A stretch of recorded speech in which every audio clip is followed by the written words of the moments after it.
It's good tigbaks chismis para sa tabloids, Tina! Tito Tigbaks Authority! From Bandera, sa Ampento, marunong umumoy ng bading. Bakit? Ano yan? Ano inamoy ninyo, ha? From Bandera, sa Inisayanlim, hindi ako bading. Doon! From Bulgar, Enchong, may kondisyon bago ligawan si Julia. Ikaw ba talaga may kondisyon, Enchong, ha? From Bulgar, sigaw ni Piolo. Mag-aasawa na siya. From Taliba, JC De Vera iniwan sa ere si Danita Paner. Ano ba siya, oh? Ex si JC, ayun oh! Career ni JC. Asan? So, Mabante Tonight, reunion movie ni Sharon and Gabby, pinaplansya na. Pinaplansya? Bakit? Kulubot na? Di ba mag-movie camera ang gamit, hindi plancha? And finally, from Remate, jackpot si Coco Martin kung mabubuntis siya si Chris. Ayoko mag-comment. Ayoko isipin. Yee! Close na to, ah! Hindi! Yummy! Hindi! Close na sabi, eh! This is Tito Tigbaks Authority!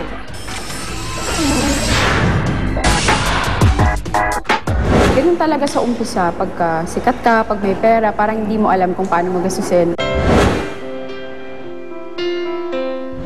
Usap-usapan ngayon ang di umano'y malaking pagbabago sa lifestyle ng People's Champ na si Manny Pacquiao. Kung dati nachichismis dahil sa kanyang mga bisyo, ngayon ay walang ibang bukang bibig si Pacman kundi Biblia. Maganda yung bagong taon natin dahil kumbaga sa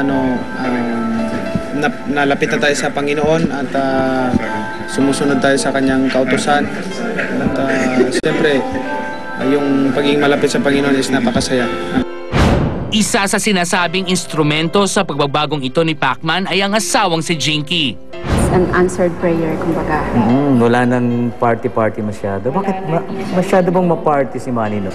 Wala na, hindi na siya Masyado bang umiinom. ma-party si Manny no?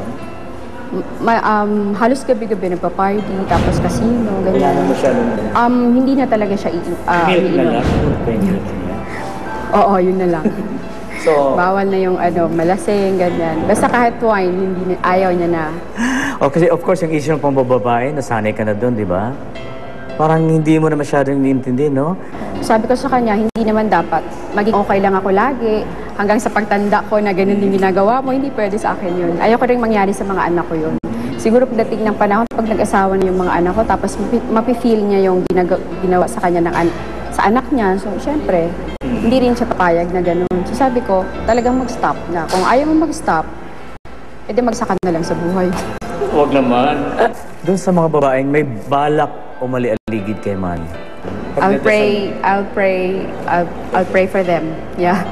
Kung may mga balak sila, ipag-pray ko na lang sila. Sa unang pagkakataon ay inamin ni Jinky na dahil sa mga dating bisyo ng asawa ay muntik na silang maghiwalay. Before, oo. Pero ako lang naman talaga yung sabi ko na minsan nag-give up, ganyan. Pero minsan nagdadasal ako na parang hindi at dapat pwede. Meron akong dapat na gawin para at least mag-change siya. Si mga bata ba napapansin yung change ng bagong pagbabago ni Manny? Oo, kasi si Manny ngayon is lagi nasa bahay na. Naglalaro sila, mas madaming time sa mga bata. Oo. Samantala, maging ang ilang miyembro anya ng pamosong Team Pacquiao ay iniwasan na rin ni Manny upang malayo sa mga bisyo. Bad influence ba sila? Yung iba. So yung iba na Masasabi ko talaga yung iba. Oo. So wala na sila, no? Well, hindi na nagpapakita yung iba. Hindi na sila. Nahihiya na siguro. Kasi nga, si Manny taong bahay na minsan, lagi na siya sa bahay. Magbabasa ng Bible, nanonood ng TV, tapos movie. Oo, nabasa ko isang US magazine, sports magazine, no? At sinabing ikaw daw ang instrument sa pagbabago ng lifestyle ni Manny. Sa magandang change niya. Yeah, kasi ginanon mo ba? Ginanon mo siya? Ikaw? Kailangan mag-uumpisa sa akin kasi ako yung laging kasama, and then kailangan maging role model din siya sa isang pamilya na dapat hindi magkahiwalay, then dapat magbago talaga. Masaya naman kami lahat. Masaya naman at tuloy-tuloy na ito.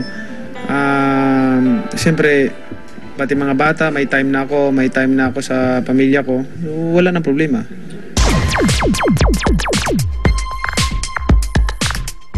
Dingdong Dantes at Marian Rivera nagsimula na mag-taping para sa bago nilang series na My Beloved. Abangan ang kanilang mga kwento dito lang sa Start of PX. At Camille Prats, lalo raw nahihirapan ngayon mag-move on sa pagkawala ng kanyang asawa. At ito, Born, Birthday at Legacy, hot yan online at hatid yan sa atin ni Kuya Tim Yap. Plug in na. Dahil ang gusto nyo lagi kayong updated, ang kailangan nyo lang ay Star Talk Plugged In. Una sa lahat, I'd like to thank lahat ng mga taong bumati sa akin ng happy birthday. Tunto ako because all over my birthday week, ang tawag ko hindi siya birthday, hindi birthday week, it's called a birthday season. Maraming salamat ulit sa inyong lahat. In particular to @Monica C, who sent me this photo collage.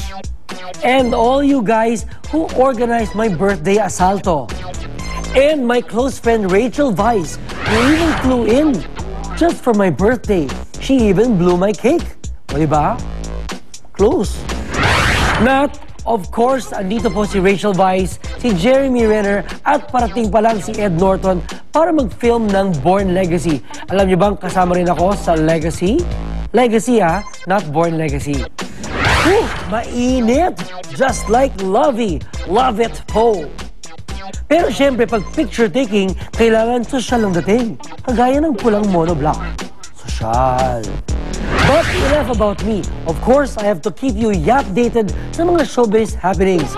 Angelica Panganiban tweeted, Lagi kong kausap ang sarili ko pag nagmamaneho. Kayo. ang sagot naman ni Glyza De Castro or @Glyza Redux. Kahit hindi nagmamaneho, amiga. Ha ha! I hope hindi sumasagot yung kotse pag nag-uusap kayo, no? May seryosong tanong si Rica Perelejo. Seryosong tanong. Kung may mga 20 to 25 na langgam sa kapit ko, is that bad? Base sa sagot ng mga kaibigan ni Rica, meron na siyang alternative career sa paglunok ng langgam. Based sa sagot nyo, maglo-launch na ako ng recording career. Tatalunin ko sila Adele sa dami ng langgam intake ko. Kaya ang kape mo, Rica, mali langgam. Ito naman, Sharon Cuneta is now on Twitter. Ang kanyang Twitter address, @SharonCuneta_12. At nag-tweet siya kay Casey Concepcion. I'm nervous about Rog. Did you stay decent or still my future daring pose? Sharon Cuneta in a daring pose. Imagine nyo yun? Ayan, dahil contest time, dahil it's my birthday month, I'm giving away tickets para sa concert ni Katy Perry, para sa Mamma Mia, at para sa marami pang mga ibang happenings around town. So tuloy-tuloy, just follow me at my Twitter, twitter.com/officialtenya. Thank you so much to John Pagaduan, to Alex Carbonell for my hair, to Fila, to Folded and Hung, to Tom Ford and D-Squared for my eyewear. We'll always keep you updated and advance Happy Chinese New Year. Welcome the Year of the Dragon.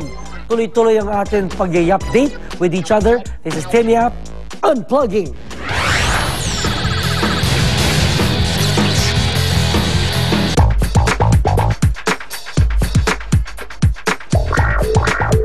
Hi, Star Talk viewers! This is Elmo Magalona, and I have a question for you guys.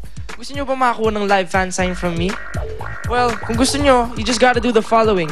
You just gotta follow me on Twitter. My Twitter is SuperElmo. Then tweet me your name with the hashtag StarTalkTweetX. Okay? StarTalkTweetX. At live kong gagawin ang mga fan signs ninyo. Just a reminder that you have to be my follower for me to grant your request. You may also get a photo of me with the fan signs after the show sa album ng official Facebook ng Star Talk. So, follow me on Twitter, that's SuperElmo, and tweet me your name with the hashtag StarTalkTweetX, alright? So, magbabalik ang Star Talk. Castaway Gino de la Peña, masama nga ba ang loob sa kanyang mga katribo matapos mapatalsik sa isla? Abangan! Ang problema lang siguro parang may mga nilitrato kang kaibigan sa island. Gladys Guevara, may panghinayang sa pagyao ng kanyang ama. Ngayon, maiisip mo parang, ay, wala na pala yung presence niya. Bakit ganun? Dapat pala dati ganito. Dapat may mga ganun na.